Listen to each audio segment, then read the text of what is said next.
नमस्कार, श्री स्वामी समर्थ। आजचा आपला विषय आहे मंत्र साधनेचे सामर्थ्य। मंत्राची व्याख्याच काय सांगितली आहे ऋषीमुनींनी? मननात त्रायते इति मंत्रः। म्हणजेच काय, जो मनन केल्याने आपलं रक्षण करतो तो म्हणजे मंत्र। मनाचं कामच काय आहे की चिंता करणं, विचार करणं, आणि हाच आपल्या मनाचा धर्म आहे। तर हे जे मन आहे ते स्थिर राहण्यासाठी, त्याला प्रसन्न ठेवण्यासाठी जर कुठलं साधन असेल तर ते आहे मंत्र साधना। आपलं शरीर सुदृढ ठेवण्यासाठी आपण काय करतो? मग चालायला जातो, आपण योगा करतो किंवा व्यायाम करतो। हे झालं शरीर सुदृढ राहण्यासाठी। पण आपल्या मनासाठी आपण काय करतो? तर तसं बघितलं तर खरं काहीच करत नाही। म्हणजे एखाद्या वेळेस असं होतं की एखादी व्यक्ती जर आपल्याला बोलली किंवा आपल्याकडे खूप काम असेल काही, आणि एखाद्या कुठलं तरी आपण टेन्शन घेऊन बसतो, आपण प्रत्येक गोष्टींनी हर्ट होतो, विचार करतो कुठल्या तरी गोष्टींचा, आणि त्यांनी काय होतं, आपण थकून जातो। म्हणजे आपण म्हणतो की नाही की जेवढा माणूस कष्टाने थकत नाही तेवढाच तो मनाने थकतो। मग ह्या मनाला प्रसन्न ठेवण्याचं काम कोण करतं? तर ते मंत्र साधना ठेवते। आता मंत्र साधनेचे बरेच प्रकार पण आहेत। मग त्याच्यात बीज मंत्र येतात। आता हे बीज मंत्र म्हणजे काय, तर आपल्या शरीरात चक्र आहेत, सप्तचक्र आहेत।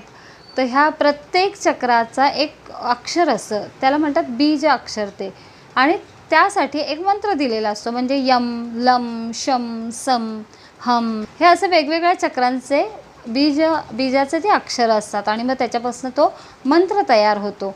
आणि त्याचं सामर्थ्य जे आहे ते आपल्या शरीरावर किंवा ते आपल्यावर किती परिणामकारक आहे हे आपल्या ऋषींनी पूर्वीपासून सांगितलेलं आहे। म्हणजे बघा, आपण आपल्या ऐकण्यात असेल की पूर्वीचे ऋषी पर्जन्य होण्यासाठी काही मंत्र म्हणायचे आणि मग पाऊस पडायचा, एवढं सामर्थ्य या मंत्रांमध्ये आहे। किंवा बघा, आता आपण खूप दमलेलो असू किंवा आपण निराश असू, आणि एखाद दिवशी आपण आपल्या मनाला प्रसन्न वाटावं म्हणून काय करतो, निसर्गाच्या ठिकाणी जातो, तिथं सहल करतो, ट्रिपला जातो, आणि तिकडनं आल्यानंतर आपल्याला एकदम मूड आपला फ्रेश असतो, एकदम छान वाटतं आपल्याला। मग हे कोणासाठी करतो? तर आपण आपल्या मनाला प्रसन्न ठेवण्यासाठी। पण ह्यासाठी मग प्रत्येक वेळेस आपल्याला बाहेर जाणं किंवा ट्रिपला जाणं जमेल का? तर नाही। मग त्याच्यासाठी काय आहे, तर तुम्ही तुमच्या मनाला प्रसन्न ठेवण्यासाठी अगदी 10 ते 15 मिनटं स्वतःला जर रोज दिली तर तुम्ही ह्याच्यातनं नक्कीच मार्ग काढू शकता। म्हणजे बघा, मंत्र साधनेमध्ये जसं मी म्हटलं बरेच प्रकार असतात, की जसं बीज मंत्र आहे तसंच गुरूंनी दिलेले मंत्रसुद्धा असतात। काही ना गुरु असतात, तर ते गुरु मंत्र देतात, त्यानुसार ती साधना होते। जे साधक असतात ती गुरूंनुसार साधना करतात। पण प्रत्येकाकडे आता गुरु असतीलच असं नाही ना, की मग त्यासाठी काय आहे, मग त्या लोकांसाठी आपले जे सगळ्यांना ज्ञात असे मंत्र आहेत ते तुम्ही करू शकता। मग कुठला, मग देवीचा जर असेल तर सर्व मंगल मांगल्य आहे, गणपतीचा असेल तर ओम गंग गणपतये नमः, किंवा आपले जे दैवत आहेत श्री स्वामी समर्थ, जे लाडकं दैवत आहे सगळ्यांचं, तर त्यांचा आहे श्री स्वामी समर्थांचा। तर असे बरेच मंत्र असतात की जे सगळ्यांना माहिती आहे, किंवा गायत्री मंत्र घेतला तर हाही सगळे करू शकतात।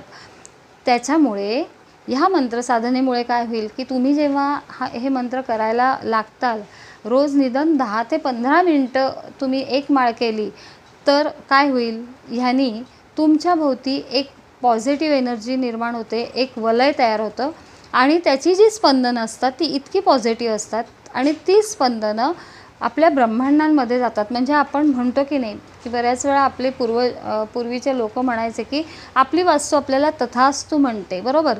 मग तसेच आपले विचार जर आपण पॉझिटिव्ह ठेवले तर तेच विचार फिरून आपल्याकडे परत येतात। हे तर आपल्याला माहिती आहे की ब्रह्मांडात जे आपण बोलतो ते होतं, आणि ते फिरून परत आपल्याकडे येतं।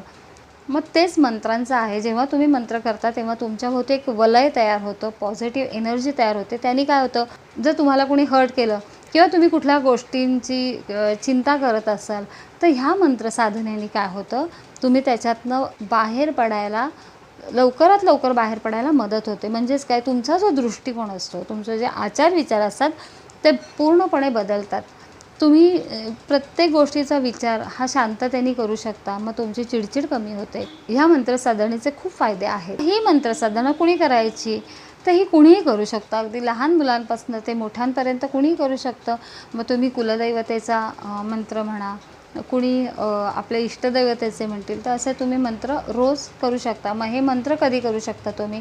रोज एक माळ जरी तुम्ही 15 ते 20 मिनटं केली, समजा सकाळी 11 वाजेपर्यंत आणि संध्याकाळी जर आपण म्हटलं तर 5 नंतर तुम्ही साधारण एक 8-8:30 पर्यंत कधीही या वेळात करू शकता, जसं तुम्हाला सोयीस्कर असेल तसं. फक्त दुपारी 11 ते 5 वाजेपर्यंत तुम्ही कुठलीही साधना किंवा मंत्र करू नका. त्याचं कारण असं की ह्या मंत्रांमध्ये इतकी शक्ती असते, इतकी ऊर्जा असते. त्यांनी काय होतं की आपल्याला आपल्यातली जी ऊर्जा आहे ती वाढते आणि ती ऊर्जा वाढल्यानंतर आपल्याला उष्णतेचे विकार म्हणा, पित्त म्हणा, असं होऊ शकतं.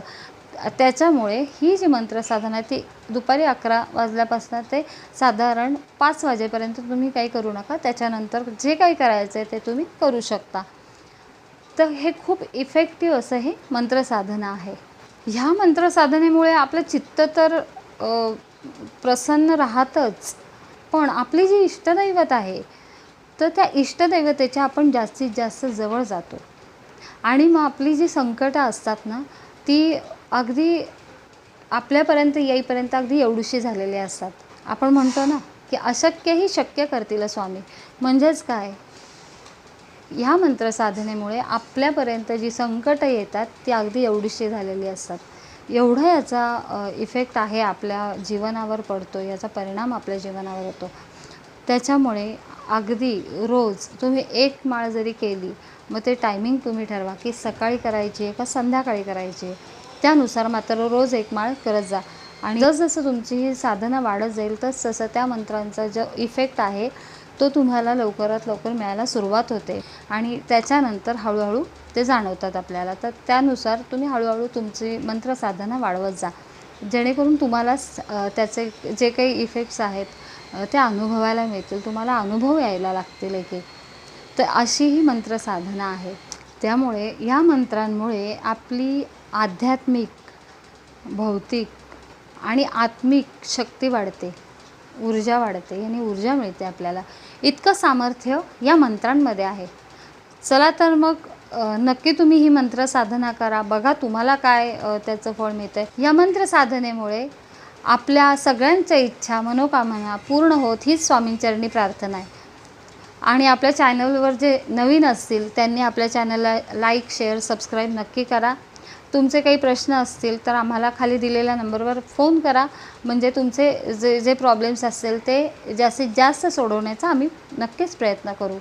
परत भेटू. धन्यवाद. स्वामी ओम. तर ह्या मंत्रसाधनेचे फायदे तुम्हाला काय झाले आहेत हे तुम्ही स्वतः अनुभवा आणि नक्की सांगा. चला तर मग परत भेटू एका नवीन विषयावर. तोपर्यंत धन्यवाद. स्वामी ओम.